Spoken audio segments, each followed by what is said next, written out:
Halo semua, selamat datang. Hari ini kita akan bedah bareng-bareng rahasia di balik semua perangkat pintar yang ada di sekitar kita. Kita akan intip otak yang bikin semuanya jalan, dan kita akan melakukannya langsung dari sebuah modul pelatihan resmi. Siap? Pernah nggak sih Anda lihat papan sirkuit serumit ini dan mikir, ini apaan sih? Nah, di dalam HP, mesin cuci, sampai mobil kita ada dunia tersembunyi kayak gini. Jadi, apa sebenarnya benda ini? Jawabannya adalah sistem tertanam atau embedded system. Ini bukan komputer biasa yang bisa buat ngetik atau main game. Ini tuh otak super fokus yang didesain cuma buat satu tugas spesifik. Inilah yang bikin perangkat kita jadi cerdas, efisien, dan responsif. Oke, biar konsep ini lebih gampang dicerna, kita pakai analogi sederhana aja ya. Yuk, kita bayangin kita lagi ada di sebuah dapur yang istimewa. Di dapur ini ada seorang koki yang jago banget. Fokusnya luar biasa. Dia nggak masak macem-macem, cuma satu jenis hidangan. Tapi, dia bikin hidangan itu jadi yang paling sempurna. Nah, ini dia inti dari analogi kita.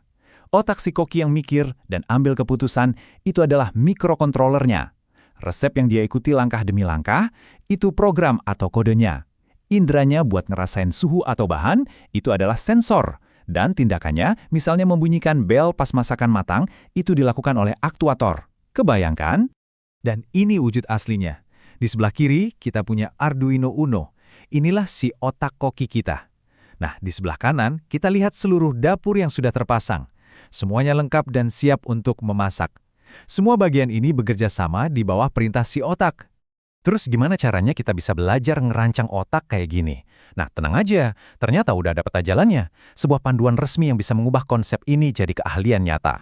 Kita nggak akan belajar dari sumber yang sembarangan loh. Panduan kita hari ini datang langsung dari modul pelatihan berbasis kompetensi resmi dari Kemenaker. Ini bukti bahwa kemampuan ini tuh beneran jadi standar yang diakui di dunia industri. Modul ini punya alur belajar yang runut dan logis banget. Anda mulai dari baca-baca referensi biar punya fondasi, lanjut ke teori biar paham konsepnya, terus langsung praktek lewat langkah kerja, dan terakhir diuji lewat implementasi kompetensi. Semuanya terstruktur rapi. Oke, teorinya cukup. Sekarang, waktunya kita kotorin tangan kita. Mari kita coba langsung satu contoh proyek dari modul ini. Kita akan membuat alarm kebakaran sederhana. Seru kan? Ingat analogi koki tadi? Nah, ini dia komponen-komponennya di dunia nyata. Otaknya itu si Arduino. Indranya pakai sensor suhu LM35. Aksinya pakai buzzer yang bisa berbunyi. Kita juga tambahin layar LCD buat nampilin info dan tombol sebagai input. Langkah pertama sudah pasti, kita rakit dulu dapurnya. Gambar ini adalah skema atau cetak biru yang jadi panduan kita. Ini yang menunjukkan kabel mana harus nyambung kemana. Inilah fondasi fisik dari sistem yang akan kita bangun. Oke, badannya udah jadi.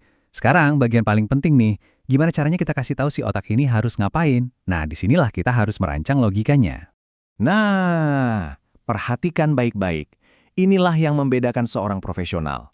Sama kayak koki, kita nggak langsung masak. Kita desain dulu resepnya lewat diagram alir ini. Coba lihat alurnya, jelas banget. Mulai, baca sensor, terus ada pengecekan kondisi. Jika suhu di atas 35 derajat, maka lakukan ini. Ini adalah peta logika lengkap sebelum satu baris kode pun kita tulis. Persis seperti yang dijelaskan di modul. Diagram alir ini fungsinya memetakan setiap langkah dengan sangat rinci.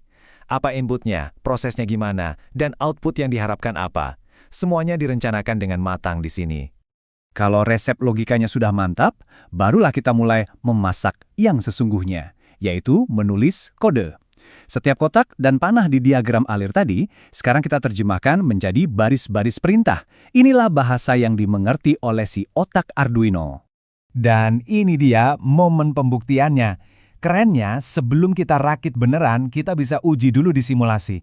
Lihat ya, saat sensor virtual ini kita panaskan suhunya, alarm langsung berbunyi dan layarnya menampilkan peringatan. Sistem kita bekerja persis seperti yang kita rencanakan di diagram alir tadi. Jadi inilah inti dari semua ini. Kita berhasil mengubah sebuah ide yang kelihatannya rumit menjadi sebuah perangkat yang beneran berfungsi. Kuncinya apa?